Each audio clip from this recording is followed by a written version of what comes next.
আপনার এসব ফুটাঙ্গি দেখলে না শরীরটা একেবারে জ্বলে যায়। তোমার কোন কথাটা কোন দিন শুনি নাই আলেয়া বেগম? শুনছেন? তাহলে ওই বডিগার্ড রাখার চিন্তাটা বাদ দিয়া দেন। মানুষে তো শুনলে হাসাহাসি করব। আপনার যে দেহ, আপনি বডিগার্ড রাখলে আপনার ওই বডিগার্ড আপনার বুড়ির নিচে পড়ে থাকবো। এর লেগে কইতাছি যে এইসব চিন্তা বাদ দেন। এই কথাটা তোমার আমি মানতে রাজি না আলেয়া বেগম। আরে রাজনীতিতে বউয়ের কথা শুনছো কি ডুবছো? এই 40 বছরের সংসার জীবনে কোনোদিন তো শুনলাম না যে আপনার বডি নিরাপদ না। কে ঢেলা মারলো? ঢেলা মারলো কেনা? থামেন, বীরের আর দোষ কি? আপনার যে দুনিয়া জোড়া দেহ, ওই গাছের পাতাও যদি পড়ে সেটা মাটিতে না পড়ে আপনার বুড়ির উপরে পড়ে। এই বিষয় তোমার লগে পরে কথা কইতাছে আলিয়া বেগম। এই কে রে কে কে ঢেলা মারলো? বাস্তা পোলার কে ঢেলা মারলো? মা আবার কি হইছে? কি আবার হইব? কে জানি ঢিল মারছে। কি কও?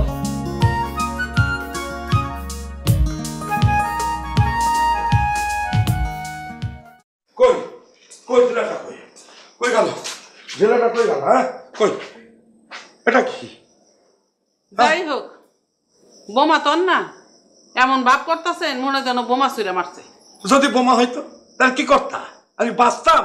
এখন বুঝতেছো আমার এই বডি কত অনিরাপদ? হ্যাঁ, এইটুকু বোঝার বুদ্ধি তো তোমার মাথায় নাই। না না, আমার মাথায় কই থেকে থাকবো? সমস্ত বুদ্ধি তো আল্লাহ তাআলা আপনার মাথায় দিয়ে দিছিল। কত গিলুওয়ালা লোক।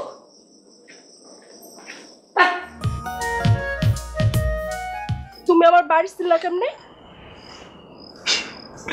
বলছিলাম না আমার ফাঁকি দেওয়া তো সহজ না। যেদিন তোমার সাথে প্রথম কথা বলছি সেদিনই বাড়ি কিনে নিচ্ছি। ও মা, সেদিন তুমি পিছন পিছন আমার বাড়ি পর্যন্ত আসছিলা? আমি আসি নাই, আমার লোক আসছে।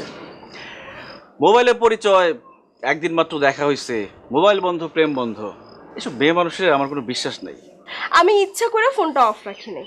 পুরো গ্রামে কারেন্ট আসছিল না, তাই মোবাইলে চার্জ দিতে পারিনি। একটু আগে কারেন্ট আসছে, মোবাইলে চার্জ দিছি। আমি তো কিছুক্ষণের মধ্যেই তোমার কল দিতাম।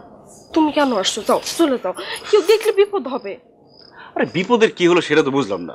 তুমি কলেজে পড়ো না? বলবা তোমার কলেজের বন্ধু আসছে। আমি পড়ি মহিলা কলেজে। হ্যাঁ, সব মেয়ে মানুষ আমার বন্ধু হবে। আমি কেমনে কমু যে তুমি আমার কলেজ ফ্রেন্ড? কিছু বুঝে না। খাইছে কই যাও? কইছে মানে লোক আছে। সরো সরো।